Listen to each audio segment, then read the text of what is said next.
Hello again, Dominic Trofer, and welcome to another video, and this one will be something video game related. Sorry about that, I just scratched my eye. This one will be something video game related, and it will be a bit of a follow-up to my previous video I did about backwards compatibility. Now, I did this video actually earlier on, I was actually recording it, but I had a few issues with filming it.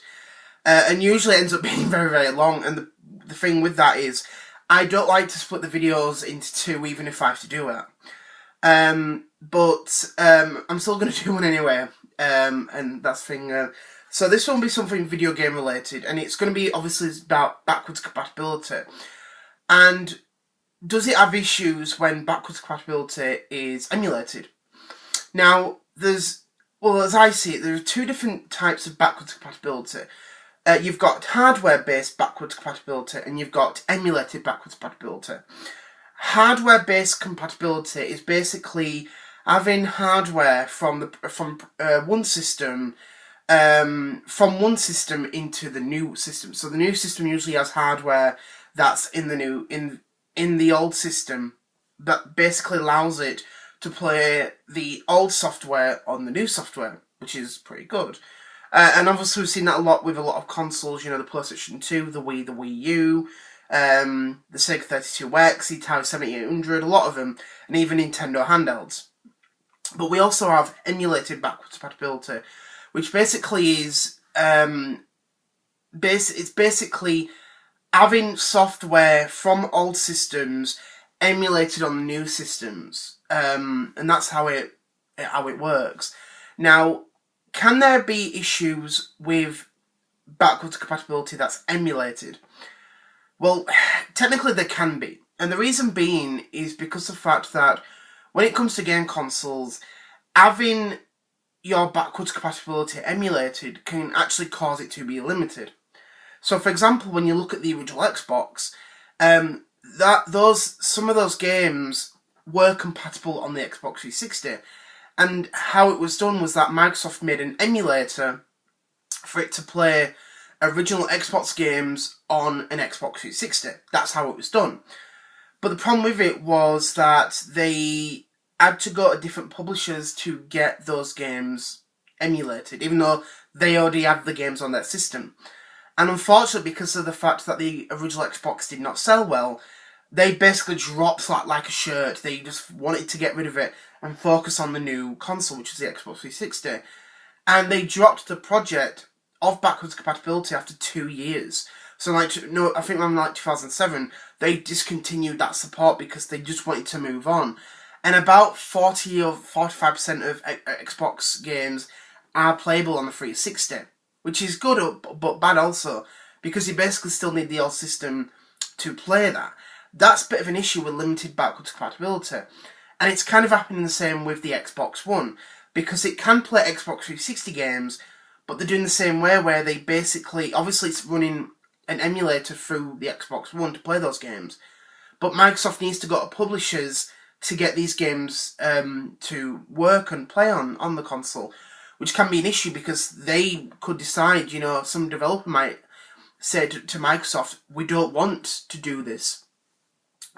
Because either because they think, oh well, we're losing money out on this, and they'd want to basically HD remaster the game again, which is a bit of a stupid thing, but that's just what they do. And that's one problem I have with backwards compatibility that's emulated, because you never get the full 100% compatibility.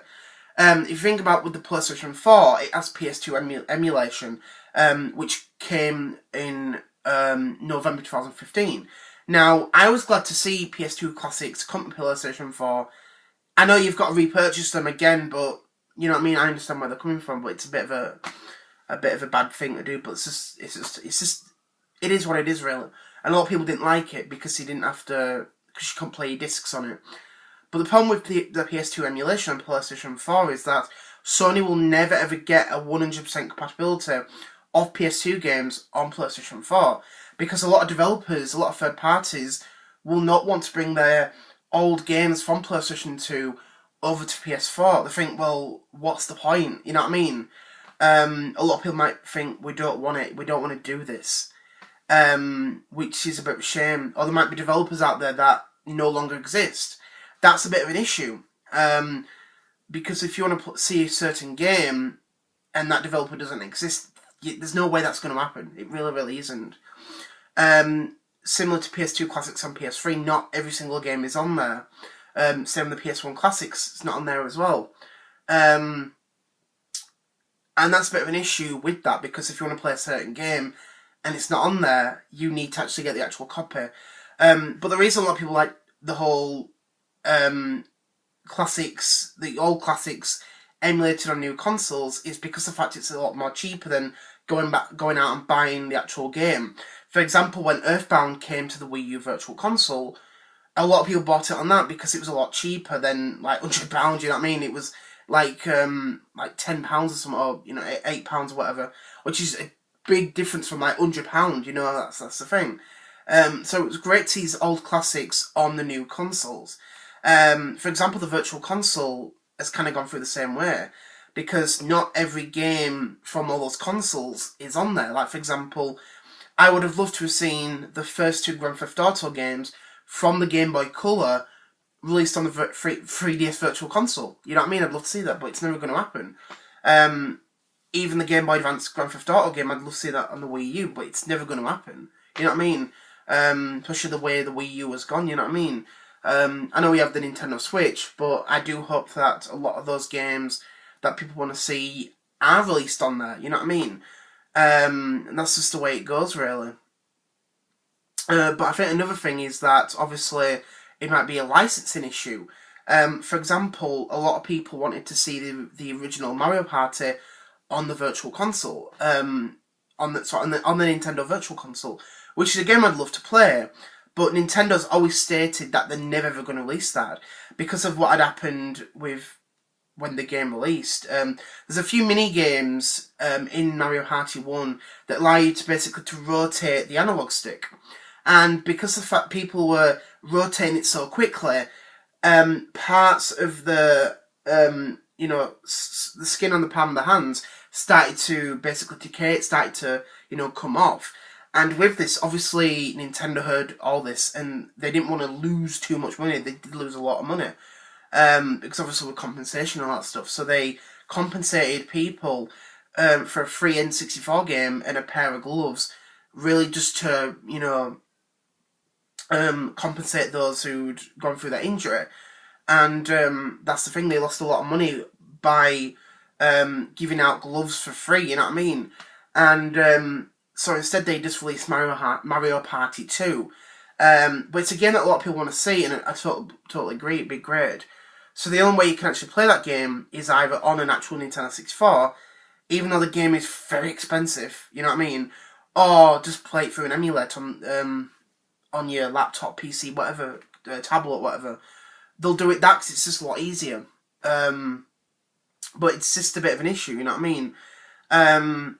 I'd love to see it happen, for emulated backwards compatibility to become 100% compatible, but it's never going to happen. It really, really isn't. Like, as I said, for example, there's probably a lot of, people would love to see a few of the old Killer Instinct games on the the Nintendo Virtual Console, but that's not going to happen because Nintendo does not own Rare anymore. You know what I mean? So all those games you're never ever going to see again. Either play them on the Super Nintendo, or just try and hope they get released on the Xbox One or something. You know what I mean?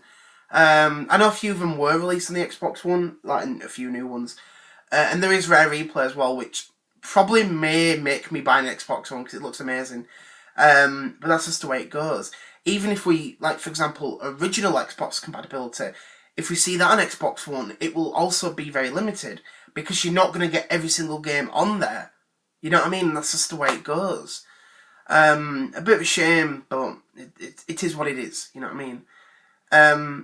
But I just want to say, with that, I just want to say thank you very much for watching. I hope you enjoyed this video a lot. And my next video will be my 150th video special. and I'm going to be doing a little mini series of really my my thoughts about the Wii U and the history of it, and you know what I thought about it overall in its life. I know I kind of did this for the Virtual Console and all the games and stuff. You know, for the first party, third party, eShop, Virtual Console. I thought about doing this for a while, so I just want to say I hope you look forward to my little Wii U thoughts and opinions history series, which will be the next video. Part 1 will be the next video of this, and I just want to say I hope you look forward to watching that, and hope you enjoy, you know, what I produce and stuff. So I just want to say thank you very much for watching. Hope you enjoyed this video. You can like if you want. You could comment if you want. You know, if you like my stuff and you look forward to, you know, thinking, oh, I like Wii U, I might subscribe to this person. You don't have to subscribe. Like I said, I don't have to force you. I don't want to force you. You know, you can subscribe if you want, if you like my stuff, and that's, you know, what it is. I don't like to be petty. That's just, you know, the way I am. But I just want to say thank you very much for watching. I hope you enjoyed this video, and you look forward to what I will be producing in the far future. So, see you later. Bye.